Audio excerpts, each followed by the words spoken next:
નમસ્કાર મિત્રો, આપણે આવી રહ્યા છીએ હેડમ્બાવન અને કે સૌરાષ્ટ્રમાં જે સમયે 5000 પૂર્વેની વાત છે. આપણે આવી રહ્યા છીએ હેડમ્બાવનની મુલાકાતે. 5000 વર્ષ પૂર્વે અહીંયા હેડમ્બા અને હેડમ ભાઈ બહેના જંગલની અંદર રહેતા હતા. એ ખુદ આજે મોજૂદ છે અને આજ આ જગ્યા સાણાના ડુંગર તરીકે વિશ્વભરમાં પ્રખ્યાત છે. આપણે નિહાળી રહ્યા છો હેડમ્બાવન. તો અહીંયા જે હેડમ્બા નામની જે રાક્ષસી રહેતી હતી, હેડમ નામનો રાક્ષસ જે રહેતો હતો, એની આ જન્મભૂમિ છે. એના હેડમ્બા વન તરીકે પાંડવો વખતમાં ગણવામાં આવતું હતું. આજે આ જગ્યાને સાણાના ડુંગર એટલે કે સૌરાષ્ટ્રમાં ઉના તાલુકાનું એક નામનું એવું ગામ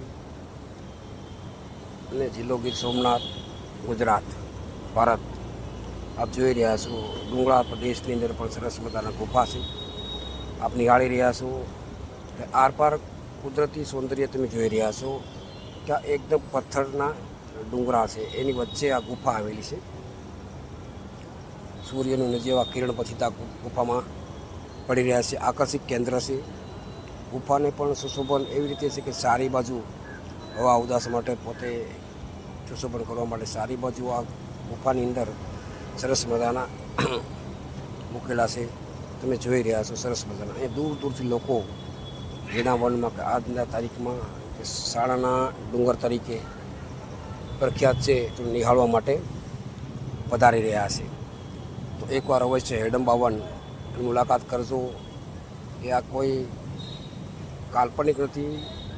આપ નિહાળી રહ્યા છો 5000 પૂર્વેનું હેડમ્બાવનને. અહીં તમે આવો તો ચોક્કસ તમને ખરેખર માનસિક રીતે થાય કે નહીં, ખરેખર અહીંયા હેડમ્બાવન છે. તેને રહેવાની ગુફા આપ જોઈ રહ્યા છો. ડુંગરાળ પ્રદેશ, બાજુમાં ભયંકર પાણીથી ભરેલો ડેમ રૂપેણ નદીનો.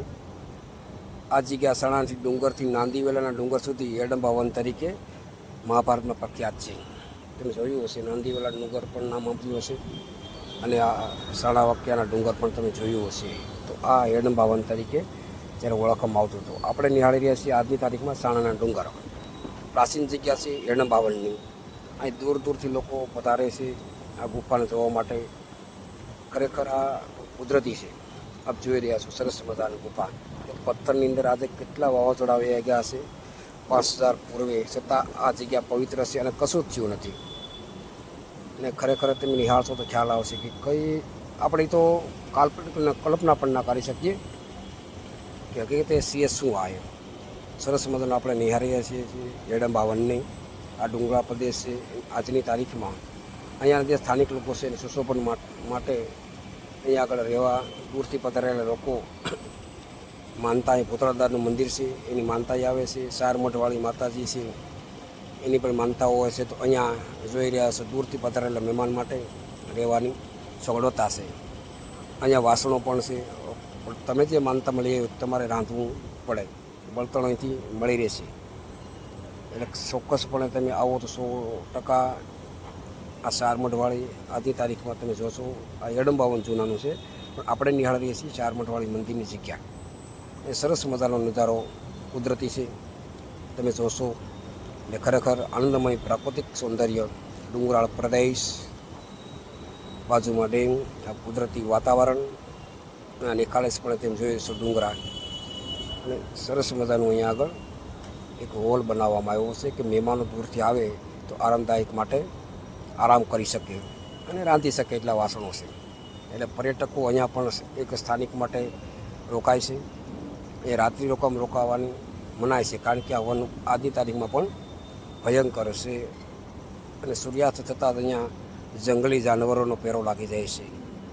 એટલે સૂર્યાસ્ત પહેલાં જ અહીંયા સ્થાનિક લોકો છે, પૂંજારી છે, તમને કહેવામાં આવે છે કે તમે સૂર્યાસ્ત થઈ જાય એટલે તમારે બહાર નીકળી જવાનું છે.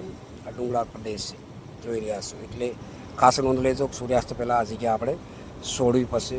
સમય લઈને જવાનું એ રહેવા માટે લોકો છે કે દૂરથી પધારેલા લોકો હોય તો આરામ કરી શકે અને રસોડું છે તો રાંધી પણ શકે એવી વ્યવસ્થા અહીં આગળ કરવામાં આવી છે. અને મંદિર સુધી પગથિયા બનાવેલા છે કે જેથી કરી લોકો માતાજીના દર્શન પણ કરી શકે. એક સમય આ હેડમ્બાવન હતું. આપણે હેડમ્બાવનમાં નિહાળી રહ્યા છીએ પ્રાકૃતિક સૌંદર્ય ડુંગરાળ પ્રદેશ. આપણે આવી રહીએ છીએ જે સારમઠવાળી મંદિર છે માતાજીની એ જગ્યા પર આવ્યા છીએ. હાલમાં તબક્કે અહીંયા કોતરા દાદાનું પણ મંદિર છે, ચાર મઠવાળાનું મંદિર પણ અહીંયા આગળ છે. અને પ્રાકૃતિક સૌંદર્ય તમે નજારો જોજો. અહીંયા આગળ તમે જોશો તો હિડમ્બા રહેતા અને પ્રાકૃતિક રીતે આ હિડમ્બાના અને ભીમસેનના અહીંયા લગ્ન થતા એ પણ ગુફા આજે મોજૂદ છે, કે ભીમની સોરીઓ તરીકે ઓળખવામાં આવે છે. એ દૂરથી લોકો અહીંયા આગળ નિહાળવા માટે પધારી રહ્યા છે અને જોઈ રહ્યા છે. તો આવો તો ચોક્કસપણે આ ગુફાની પણ તમે મુલાકાત અવશ્ય કરજો. અને ખરેખર ખ્યાલ આવશે કે 5000 પૂર્વેની આ ગુફા છે, છતાં આજે સહી સલામત છે અને કઈ રંગરોગાણ કરવામાં નથી આવ્યું, કોઈ રિપેરિંગ પણ કરવામાં નથી આવ્યું. આજની તારીખમાં પણ અહીંયા મોજૂદ છે. એ જ વાસ્તવિકતા છે. અને આને નિહાળવા માટે લોકો દેશ પરદેશથી પધારી રહ્યા છે અને જોવે છે કે ખરેખર વાસ્તવિકતા છે હિડમ્બા વનની. તો આપણે જોવો છો પ્રાકૃતિક નજારો. અહીંયા આગળ સૌંદર્ય તમે જોઈ રહ્યા છો, સરસ મજાનું પાણી ભરેલું સરોવર એટલે કે ડેમ. એ પાણી પુષ્કળ છે, પહાડી વિસ્તાર છે, વૃક્ષોથી ઘટાદાર વૃક્ષો તમે જોઈ રહ્યા છો. ઘટાદાર વૃક્ષો પણ અહીંયા છે, ડુંગરાળ પ્રદેશ છે. અને ડુંગરાની અંદર તમે જોશો તો ડુંગરાની અંદર પણ સારી બાજુ પાણી છે. વાસ્તવિકતા એ છે કે ડુંગરાની ઉપર 7 થી 8 કૂવા ઉપર છે, કે 50 ફૂટ ઉપર ડુંગર છે, 50 ફૂટ નીચે છે, તો વચ્ચે પાણી છે. ખરેખર તમે આવો છો તો એકવાર કાલ્પનિક આજે 5000 વર્ષ પૂર્ણ થયા છતાં આજે કૂવા પાણીથી ભરપૂર ભરેલા છે. એટલું જ નહીં, શુદ્ધ અને પવિત્ર છે. અહીંયાથી લોકો પાણી પણ પી શકે છે. અહીંયાના લોકો છે, અહીંયા રહે છે. જો હિડમ્બા વનની ખાસિયત આજે પણ અહીંયા પાણી ભરેલા કૂવા છે. અહીં કોઈ દાર મારવામાં આવ્યો નથી, છતાં સારી રીતે પાણી આપણે નિહાળી રહ્યા છો અને લોકો પી પણ શકે છે. આવા તો હરેક ડુંગરાની અંદર કૂવા ભરેલા છે, આજે પણ મોજૂદ છે. 5000 વર્ષ પૂર્ણ થયા તો જેટલા ડુંગરા છે એટલા કૂવા છે. આપણે બીજો કૂવો અહીંયા આગળ નિહાળી રહ્યા છે.